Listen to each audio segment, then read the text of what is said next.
You're gonna find out how to train your dog. You're gonna find out what your dog's thinking. You're gonna find out if your dog has anxiety or not. So watch to the end. We made it less than 10 minutes for you all. We appreciate you all for watching. Thank you for watching to the end. Thank you in advance, post closing. All right, see y'all. Hello world, wake me up to another good morning, time to go. You can't ask a dog, how do you feel? What's going on? What are you thinking? But anyways, I'll go over a little bit of that here. There's two different, turn. Good. There's two different types of heel. You have a heel where you can go ahead and have a leash-based heel, meaning that a heel where the tug of the leash is what keeps him with me, or to switch. Good. Right turn. Good. Right to heel. And then you have another one where it's completely based on the leash. What I mean by that is that tug of the leash is what keeps the dog back. So the dog is constantly getting feedback from the leash. Sam, hold my hand all the way down here, meaning that we call it a U, and saying, Raptor, heel. And see him walking right next to me? The leash isn't doing anything. The leash is not keeping him with me. Also, another cool thing is when you do teach that, then you can go, Raptor, between, and ask him to go right between your legs. This is called a traffic walk because with some other, let me just drop that because he keeps getting caught. A traffic walk is made, the reason it's called a traffic walk or a bridge or between, whatever you guys want to classify it as, it's called a traffic walk because with walking in traffic or walking in a point where there's a lot of people, your leash can get stuck between you and another person, another dog, another tree or something along those lines. If you ever walked in a city with your dog, you know what I mean. Or even in your own kitchen, you see the leash getting caught. So when you have a traffic walk between your legs, that's going ahead and keeping him right there so the leash won't get caught. Also, you can take it to the point of, lay down, good, or just sit. Good. So, but with each one of y'all's dogs, a recall is the most important thing.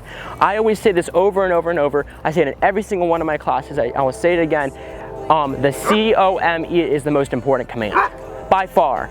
And the C-O-M-E, how do you actually start it off? First thing you started off with is a reward. Actually, I saw you do something there. You put his head and took your hand, you didn't say anything, and you put your hand up like that. You were saying for your dog to S-I-T or sit. But here's the thing, the same thing applies with the C-O-M-E. When you take your hand and put it down like this, your dog is coming to your hand. I always say, picture there's a rope tied to your dog's nose. Picture that. That's the scent, the scent. A dog's naturally gonna scent for something. So you can take your hand down with a reward in it, if it's a toy, if it's food, if it's treats, and your dog will naturally C-O-M-E. Now then applying that respect to your dog, how do you apply it? Is through action equals consequence. The action of your dog coming to you equals the consequence of food. Or when your dog's a bit older, consequence of a toy, your satisfaction, pet, whatever it may be. And the action of your dog disobeying equals a correction. Now that correction truly does depend upon the dog because not every single dog here is the same. I've worked with multiple different shepherds. Not one shepherd has been the same. As I said, I've worked with over 170 dogs in person. And a lot of those dogs, at least over 50% of those dogs were all shepherds. German shepherds, I mean. And not even one of those dogs were the same. A lot of those dogs, I say this, your dog is very minute because your dog isn't trying to bite you, isn't being aggressive, but it's just being scared. So I say you're looking at like a city, you're looking at the outer wall. You see the wall that has the algae on it, has the vines on it, and it looks almost dilapidated. But when you go inside that wall, you see a beautiful, beautiful city. So with a dog, they form a fear point, and you got to get past that fear point to go ahead and work with the dog. Like for instance, if we were to set something up and I were to work with your dog one-on-one, first thing I would do is just work on just trying to get past that wall. I'm working on having your dog trust me a little bit more, having your dog open up to me a little bit more. Then once I see that, I'll start rewarding for that positive behavior and eventually start getting to the point of working on just your dog's mental state, then working on the training. But at the same time, the work in coherence, because you have to add a foundation for the dog to be able to trust you. The leash is a backup, not a necessity. Let's just say a dog eats 4 cups of food a day. With my training method, the dog eats 4 cups of food a day. Nothing changes. But I feed those 4 cups out of my hand.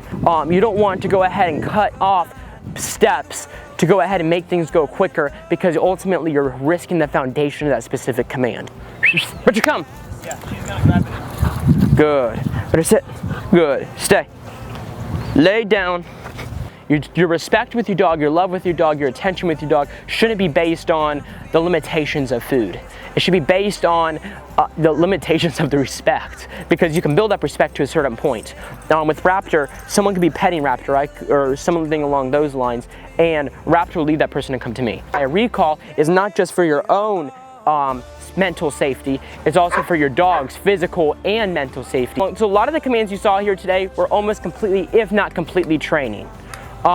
So with the one command here that is being completely conditioned with everything is if I were to take my wallet, stay, where'd you come? Good. Just sit, stay. We're to tell him, Retro, boongala. Good boy. He'll pick it up and bring it right back up to me. Good boy. Retro, right turn. Good. Retro, heel. Retro, turn. Good. Stay. Retro, come. Good. Retro, stay.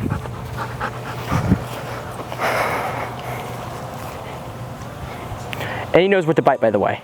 It's not like... I'm sure he does. It's perfect. All right. Okay, Richard. Good. Good boy. So that's just him and okay. Good boy. See, I said drive points for each different dog. Each different dog has a different drive point. His drive point's this. Out. Reason why I can go ahead and go like this and say, okay, y'all are awesome. He's not gonna, until I say, okay, Richard. There we are. Where'd you come? Yes, good boy. Sit. Yes. Good boy. Turn. Yes, good boy. Sit. Stay. Lay down. Where'd you come? Also, I want everyone to know, I only added one correction with him here today. And it was completely verbal. When I had taught him, whenever there's another person here with a dog, you completely avoid that. Because I don't want him to be in any way an okay and he goes up to one of y'all's dogs and then, you know, because they always, nice dog plus nice dog does not always equal nice relationship. Same thing applies for marriage. I usually get a couple laughs there, but just too many people here are like, that's serious, Elliot, that's 100% true. I've been through it myself 1 or 2 times, maybe 4. Sorry. With your dog, if you were to tell him this STAY for 34 seconds, well, all your dog can do it is for 12. What you're gonna do is the same mindset. Well, I just can't do this. This isn't being done right. I don't understand. That's it. So, but if you go ahead and build up like a good, you look like you're sure you're very, very good at your job, and you build up, you're gonna get, I hate to compare dogs and people, but you're gonna get someone that is gonna go ahead and do it very, very, very, very, very, very well. Versus you're gonna have a dog that is gonna be, I'm out of here, you know? So you have to build up. So what you're doing is you're not just only teaching your dog, you're teaching them the respect factor of the commands too. I just want to throw that out there. It applies to every single dog here. As I said, I've worked with over 170 dogs in person now. Every single dog, I've never worked with a bad dog. All 170 were fantastic. Stay. If I were to have, there we are, perfect. If I were to have Raptor, and if I want Raptor to go ahead and meet Ramos, I'm gonna say, okay Raptor, go meet. And then keep your hands down low. There we are, perfect. Then I want Raptor to come back. You've got treats or something in there. Raptor, come, good. Raptor, sit, stay. Hello, if you liked the video and found it helpful, please don't forget to like, share, and don't forget to subscribe. Wait, like, share, comment. Hello, if you liked the video, don't forget to like, comment, and share. See you next time. Oh, and subscribe. Don't you forget to subscribe. Thank you.